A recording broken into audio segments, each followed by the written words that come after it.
Quelle puissance défensive y a-t-il dans la vision? L'ennemi a peu de chances de vaincre lorsque le peuple tient ferme à l'égard de la vision. Si nous introduisons toutes sortes de questions personnelles et qui divisent, l'ennemi fera d'énormes dégâts. Mais il n'a aucune chance lorsque chaque croyant est centré sur l'objet divin. Il doit chercher à nous diviser d'une manière ou d'une autre, nous distraire, nous disloquer avant de pouvoir porter atteinte à la finalité divine. Tout ce qui a trait à l'apitoiement sur soi-même, à l'intérêt personnel, et que l'ennemi suscite, ne reprend pas le dessus quand la vision est claire et que nous sommes centrés sur elle comme un seul peuple. Elle est redoutablement défensive. L'apôtre déclare « Ayez du zèle et non de la paresse. Soyez fervents d'esprit, servez le Seigneur. » Romains 12, 11.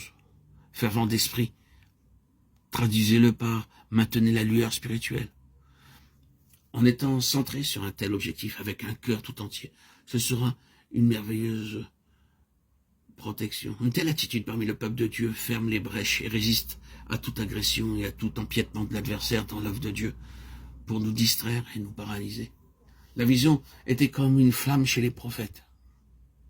Nous devons reconnaître qu'en ce qui les concerne, et sans aucun doute possible, ces hommes étaient des flammes de feu. Il n'y avait pas de neutralité en eux. Ils étaient agressifs et jamais passifs.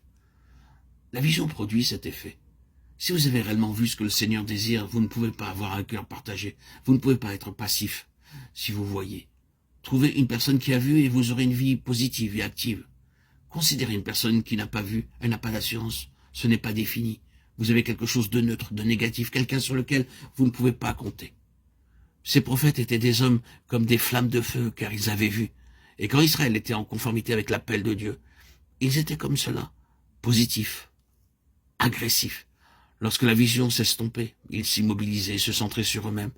Ils s'inscrivaient dans une succession de cercles toujours plus étroits et pour finir, n'aboutissaient nulle part. Cette agressivité, cette attitude positive, qui est la conséquence de la vision, donne au Seigneur le terrain qui lui est nécessaire pour pouvoir nous éduquer et nous discipliner.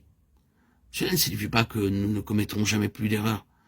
Vous pouvez voir dans le Nouveau Testament, et j'espère que vous ne m'accuserez pas d'hérésie, que même un homme aussi crucifié que Paul pouvait faire des erreurs.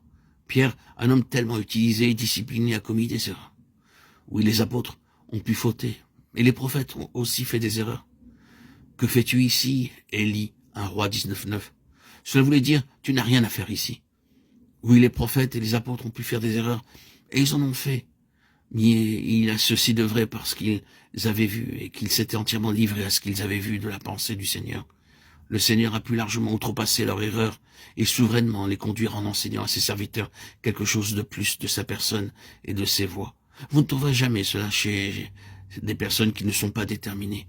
De telles personnes ne savent pas comment s'accomplit une œuvre. Elles n'apprécient jamais très bien ce que veut véritablement le Seigneur.